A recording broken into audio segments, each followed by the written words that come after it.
Everybody back home, this is Justin. I'm just going to give you a little tour of where I'm living right now. TUJ house in Tokyo, Japan, in Meguro City, on the border with Shizuoka. So here we go. Alright, so here's our vending machine. It's got a lot of stuff in it. I don't really get anything out of the vending machine, it's pretty expensive. We usually just go to the grocery store and you can get bigger stuff for much less. And here's our garbage cans. Just take your bags of garbage and you put them out here in the correct bin. There's a little TUJ house sign. So I live on the second floor. Here's our little address thing there. But there are 2 floors. We live on the second one. So I'm just gonna go up the stairs. And we live in a residential neighborhood, so there's a lot of people that live here. And so these, let me show you a second. There's a parking lot down here filled with cars, and in that far parking lot there's some much nicer cars. There are nice cars all over the place. It's a very wealthy area of Tokyo. So this is our room, 203. Just come into the entryway here, and then the light switches are here. So here's your little cabinet for your shoes, because you have to take your shoes off when you come in. I'm not going to, because that would be tough to film while I take my shoes off, so I'll break the rules momentarily. So first door on the right is a bathroom.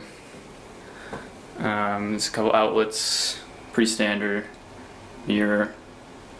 The interesting thing about these bathrooms is that the toilet is actually in a different room.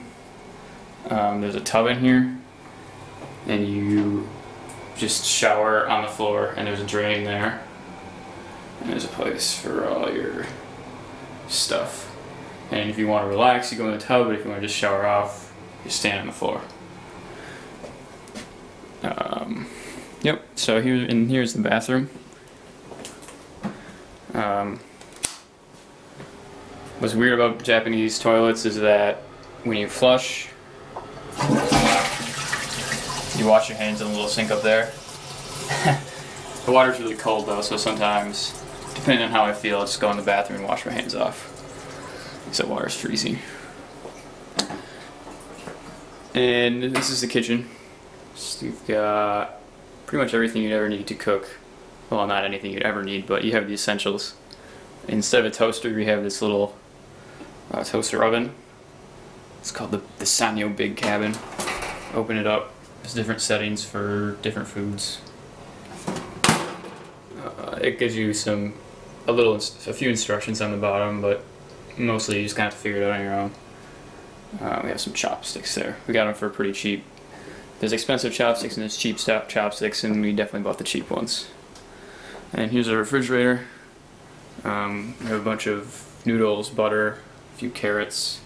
I have some tea, eggs, milk for cooking. Dairy products are really expensive here, so you have to kind of be judicious with those, because food can be a big expense. It can get out of control pretty fast if you're trying to save money. I just had some pancakes, so there's some dirty dishes in there. Bread up there. It's your plates.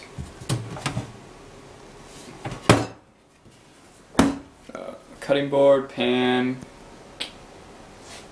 stovetop. It's like a little smokeless grill right here. And underneath we have some more stuff. There's a strainer or whatever in a bowl. And some more food down here. Potatoes are really cheap, so we always buy potatoes and fry them up. And then in here is where we live most of the time. There's a useless person sitting there on the computer.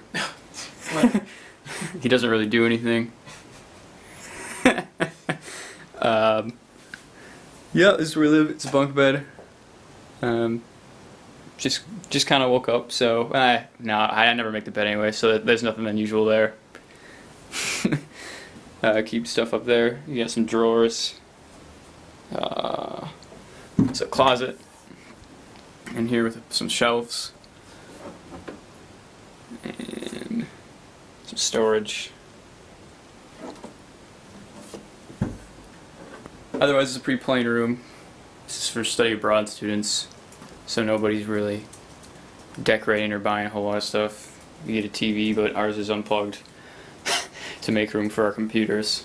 We didn't buy like another power strip yet, and we can't understand most of the stuff that's happening on TV anyways. So, yep. And then back here,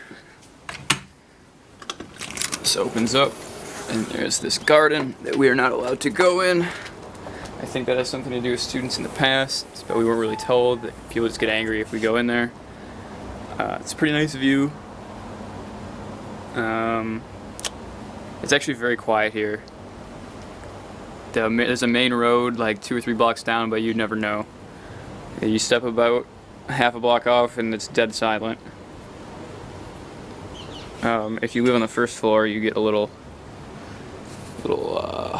private area down there.